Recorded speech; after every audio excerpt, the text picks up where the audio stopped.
the Texas Capitol Vietnam War Monument Committee, and a veteran of Vietnam, served with 101st Airborne Division in Vietnam in 1969 and 70. So again, I want to welcome everyone here, and I'd like at this time to call on Representative Joe Farias from San Antonio. Joe is a Vietnam veteran, and he is chairman of the Legislative Veterans Caucus to lead us in the Pledge of Allegiance. Thank you very much.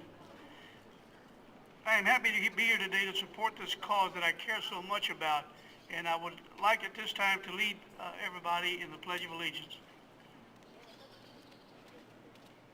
I pledge allegiance to the flag of the United States of America and to the republic for which it stands, one nation, under God, indivisible, with liberty and justice for all. Thank you all very much. I also would be remiss if I didn't note at the very first that from the very beginning of this project, we have been blessed with the support of the Lucy Johnson family. In fact, before her death, Lady Bird Johnson graciously agreed to be the co-host or the sponsor of this project, the honorary sponsor, I should say.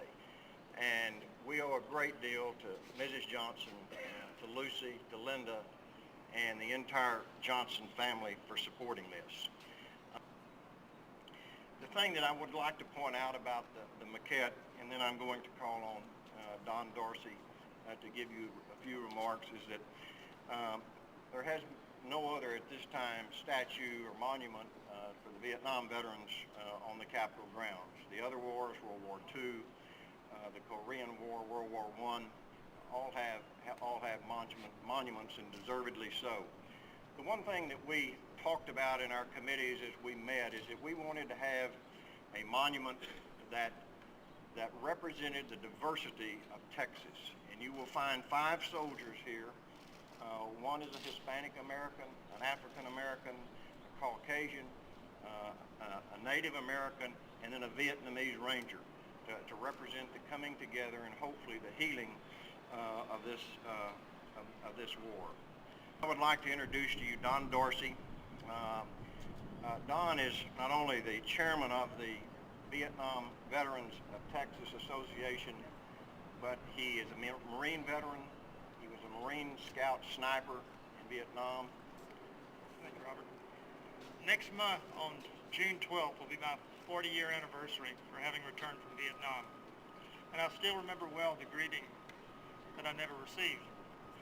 Prior to my enlistment at the height of the Vietnam War in 1968, I'd been a pharmacy student here at the University of Texas. After my 4th year of a 6-year degree plan, I chose to join the Marine Corps to be a rifleman.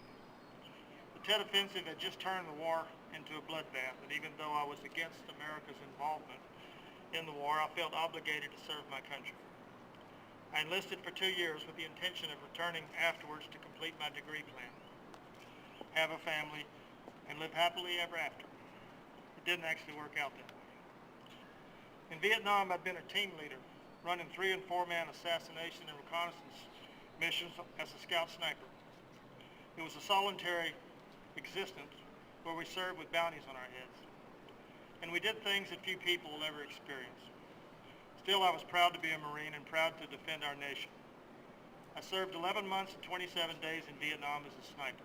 And 6 days after I left Vietnam, I was honorably discharged on the early out program. I'd been a Marine for all of 19 months. And finally, for me, the war was over. Or so I thought. For 40 years now, like so many other combat veterans, I've struggled with my coming home to a country I didn't recognize. That's why I want to see this monument built. It represents the respect we never received. Our war was fought by good Americans and good Texans. The monument on these Capitol grounds to the veterans of the Vietnam War is a fitting tribute for the sacrifices of our citizens. Perhaps for some it will even offer closure. Now, in a bad economy, $1.5 million might seem like an impossible goal. However, with approximately 572,000 Vietnam in-country and Vietnam-era veterans residing in Texas, a mere $3 donation per from each would more than pay for this monument. Of course, not every veteran will contribute, but with donations from friends and family, veterans organizations, and corporations, this monument will be built. And Vietnam veterans will then have a proud place of honor here on these hallowed grounds, just like the other veterans of wars past. It's a long overdue tribute, no longer denied.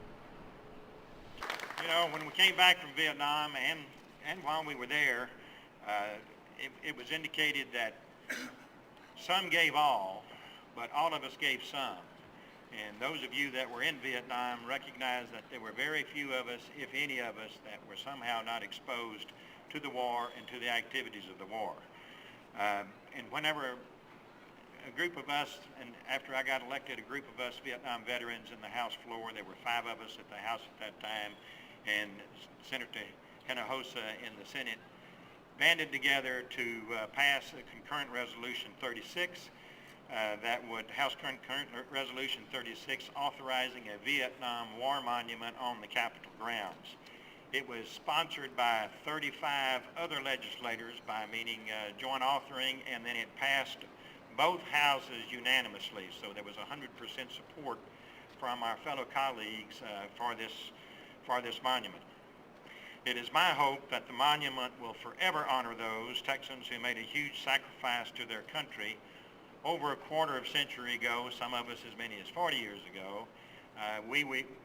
This is our welcome home. We came back with a different political time, with sometimes we didn't get our ticker parade, and so this is kind of, for the Vietnam veterans, a welcome home for them, and this monument will demonstrate that and will be here for forever in our history. I have the pleasure of introducing the next speaker, Senator Juan Hinojosa. You know, this is such a proud moment, somewhat bittersweet in a way.